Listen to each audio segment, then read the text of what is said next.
काशी आस्था channel में आपका स्वागत है। नए प्रश्न के साथ हरी सर के सामने हम फिर उपस्थित हैं।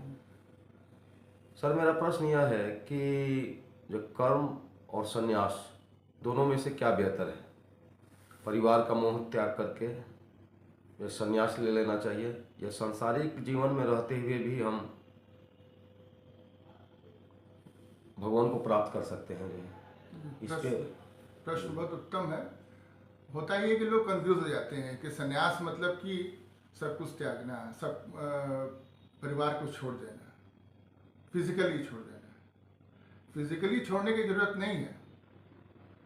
आपके मन में जो मोह है परिवार को लेके, उसको जानने की जरूरत है। अध्यात्म मतलब होता क्या है कि आत्मा का अध्ययन, मतलब अपना अध्ययन, सेल्फ रियलाइजेशन, मतलब खुद को जानना। जो परमात्मा है वो कहाँ है? जो आपका स्व है, जो यूनिवर्सल स्व है, वही ईश्वर है, वही परमात्मा है, वही परम तत्व है। और उसको जानने के लिए बाहर कहाँ भटकना है? वो तो अंदर चिंतन करना है ना। आप कौन हैं, संसार क्या है, मन क्या है, बुद्धि क्या है, शरीर क्या है, और मैं कहाँ हूँ। तो खुद को जानने के लिए फिजिकली कुछ भी त्यागने की जरूरत नहीं है। आपका जो मोह है ना, असली बंधन वही है। अब मोह कैसे पैदा होता है? विषय के चिंतन से मोह पैदा होता है। आप जिस चीज को इंपॉर्टेंस देंगे, जिस चीज को आप महत्व देंगे, वो आपके लिए मोह का कारण बन जाएगी। संसार में जब आपकी वृत्ति मतलब जरूरत, आदत बहिर्मुखी होने की है। संसार में सुख तलाशने आते हैं। आपका जन्म क्यों हुआ है? आपका जन्म हुआ है आनंद के लिए। आनंद में हमेशा रहने के लिए आपका जन्म हुआ है। सर, बीच में आपको रोकना चाहेंगे। जी। मेरा प्रश्न यह है, जो है प्रश्न में ही प्रश्न है जी। जैसे ईश्वर की प्राप्ति के लिए, भगवत प्राप्ति के लिए जो है हाँ। महात्मा बुद्ध ने अपना सारा राजपाट छोड़ दिया था, घर त्याग दिया था, तब जाकर के वो महात्मा बुद्ध बने। इसी तरह से स्वामी विवेकानंद जी ने भी अपना जो है घर द्वार छोड़ करके वैराग्य का रूप धारण कर लिए थे। जो है इस तरह से जो है मतलब कि तमाम जो है हस्तियां हैं जो है। जो उसी पे आते हैं। गौतम बुद्ध से उनकी पत्नी ने, जब गौतम बुद्ध जी को ज्ञान हो गया, जब घर पे लौट के आए, तो उनकी पत्नी ने कहा कि जो आपको जंगल में मिला वो क्या यहाँ नहीं मिल सकता था? तो गौतम बुद्ध जी का उत्तर था, हाँ, यहाँ भी मिल सकता था। तो वो जो त्याग है ना, जो फिजिकली छोड़ना है, वो नासमझी है।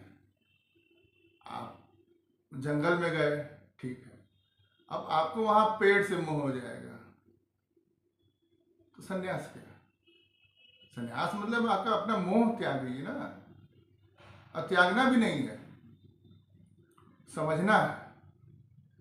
जिस तरह से आपने संसार को समझा है, वैसे ही आप अपने को समझने की कोशिश करिए। अपने स्व को जानने के लिए चिंतन करिए। जब स्व को जानने का चिंतन करेंगे तो संसार छूटा हुआ ही है।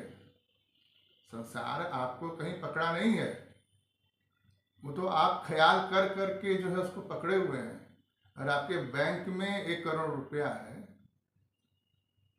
वो रुपया आपको पकड़ा नहीं है, लेकिन आप बार बार ख्याल करते हैं कि मेरे पास 1 करोड़ है, मेरा बैंक बैलेंस कितना है, बढ़ा कि घटा। तो जो चिंतन है ना, ख्याल, वो ख्याल ही है मोह का कारण। किसी भी बाह्य विषय में, विषय के चिंतन से मोह उत्पन्न होता है। तो गीता में भगवान कृष्ण भी कहे हैं अनासक्त भाव से कर्म करने के लिए। अनासक्त भाव मतलब मोह त्याग करके, फल की इच्छा न करके। तो उन्होंने इस कर्म को महत्व दिया है।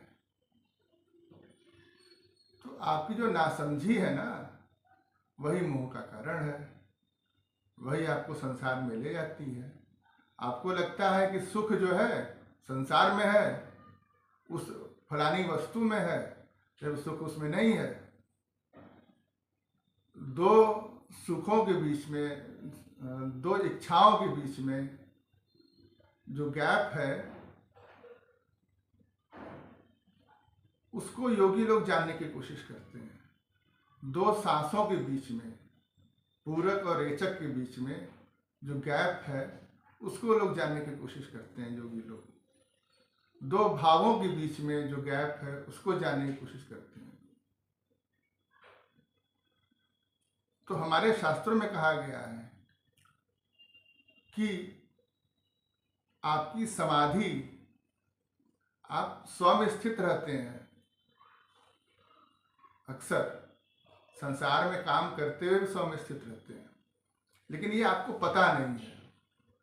तो जब आप स्व में फ्रैक्शन ऑफ सेकंड के लिए भी स्थित होते हैं, तो उसमें जो सुख मिलता है, आप समझते हैं कि वो सुख आपको उस वस्तु में मिला, जबकि ऐसा नहीं है।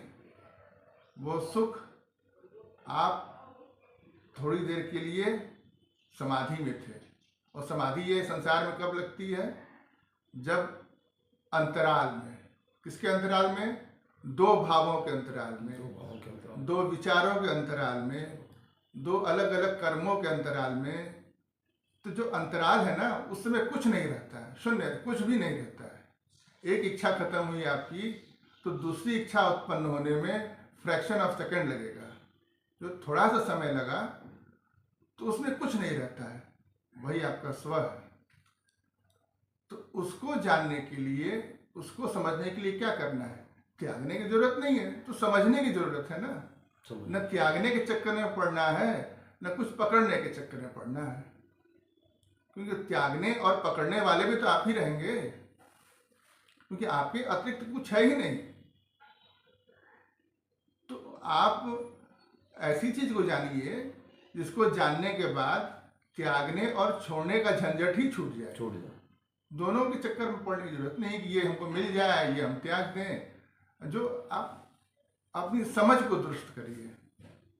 जो नकली पहचान के पीछे हम पागल हो गए हैं, भागे जा रहे हैं।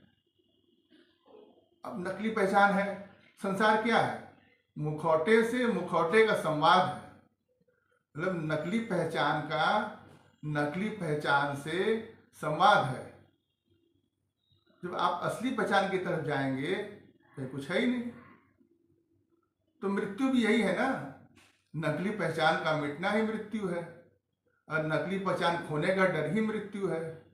तो जब हम समझ जाएंगे अपने स्व को, कर ये तो परमानेंट रहने वाला है, वो आपके साथ हमेशा है, तो वो कभी छूटता नहीं, जरूरत नहीं।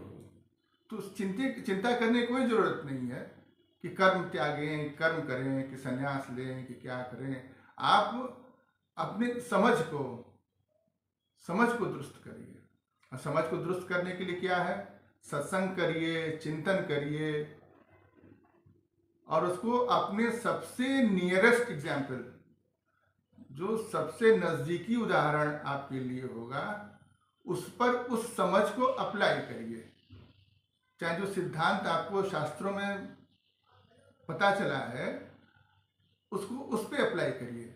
तो जब उस पर आप अप्लाई करेंगे, तो वो आपका अपना अनुभव हो जाएगा। तो जो चीज आपकी धाती हो गई, आपका अनुभव हो गया, वो आपको 100%, 200% वो चीज आपको समझ में आ जाएगी। जैसे साइकिल चलाना, आपको साइकिल चलाना नहीं आता है, आप सीखते हैं साइकिल, तो एक क्लिक में कोई ऐसा मौका आता है, कोई ऐसा क्षण आता है जब आपको लगता है कि मेरा बैलेंस बन गया, मेरा संतुलन साइकिल पे बन गया, और आप जो है साइकिल चलाना शुरू कर देते हैं एकदम फ्री होके। वही हाल तैराकी में है। आप अभ्यास करते हैं, लेकिन एक ऐसा मौका आता है, ऐसा क्षण आता है जो क्लिक करता है, आपको लगता है कि आप पानी के ऊपर हैं, आप डूबेंगे नहीं। तो वैसे ही आप जो है अपने को जानने के लिए चिंतन करिए, स्व को जानने के लिए। जो नकली स्व है ना, दो मैं है, एक यूनिवर्सल मैं है जो शाश्वत है, जो सबका है, और दूसरा मैं क्या है, दूसरा मैं अविद्या से निर्मित है। वो एक घेरे में है, वो भी वही है, लेकिन वो एक लिमिटेशन में है। तो जहां तक आपकी समझ है वहां तक उसका घेरा रहता है। तो आप सोचते हैं कि मैं ये हूं, मैं वो हूं, तो ये जो आपकी खुद को ही ठीक करना है। और कर्म संन्यास के चक्कर में पढ़ने की जरूरत ही नहीं। गीता में पहला श्लोक है, कुरुक्षेत्रे धर्म क्षेत्रे कुरुक्षेत्रे। तो इस श्लोक का मतलब क्या है? तो आप जो बाहर की तरफ आकर्षित होते हैं, वो बिना नियम के कुछ हासिल करना चाहते हैं, तो वो कुरुक्षेत्र हो गया। जबरदस्ती सुख को भोगना चाहते हैं आप, तो वो कुरुक्षेत्र हो गया। और एक जो शास्त्र सम्मत, जो धर्म में लिखा हुआ है, तद अनुसार आप उसे प्राप्त करना चाहते हैं, वो धर्म क्षेत्र हो गया। अब इसमें एक पात्र हैं संजय, उनको दिव्य दृष्टि मिली है। तो संजय क्या है? वो निरपेक्ष दृष्टि वाले हैं। निरपेक्ष, वो निरपेक्ष हैं, तभी तो सब बताते हैं। तो निरपेक्ष कौन रहता है? आपका विवेक। जब आप निरपेक्ष विवेक को प्राप्त कर लेंगे तो आपकी भी दृष्टि संजय वाली हो जाएगी।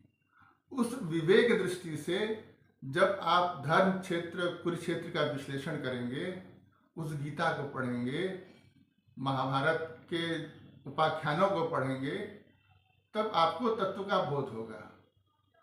बिना विवेक के उसको पढ़ तो जाएंगे, बुकिश नॉलेज हो जाएगी आपको, लेकिन वो अनुभव में नहीं उतरेगा। तो अनुभव में उतारने के लिए विवेक जरूरी है। अब विवेक कैसे मिलेगा? सत्संग से मिलेगा, शास्त्रों को पढ़ने से मिलेगा, भगवान की पूजा से मिलेगा, ईश्वर की कृपा से मिलेगा। तो पहले विवेक, वैराग्य, फिर निरपेक्ष दृष्टि मिलती है आपको। उसके बाद आप चिंतन करते हैं, और चिंतन के जरिए आप खुद को जानते हैं। फिर उसको नियरेस्ट एग्जाम्पल अप्लाई करेंगे, वो आपकी समझ को दृढ़ कर देगा। अब वो कर्म जो है आपको स्व में प्रतिष्ठित करके, तो जैसे साबुन कपड़ा साफ करके निकल जाता है, झाग निकल जाती है, वैसे ही ये जो समझ है आपको वहां तक पहुंचा के स्व में प्रतिष्ठित करके वो भी निकल जाएगी। तो यही है, कर्म और संन्यास के चक्कर में बहुत ज्यादा नहीं पड़ना चाहिए। स्व को जानने की कोशिश करिए, और जो स्व को जान गया ना, वही गीता का अर्थ भी समझ लिया। आपका बहुत बहुत धन्यवाद सर। धन्यवाद।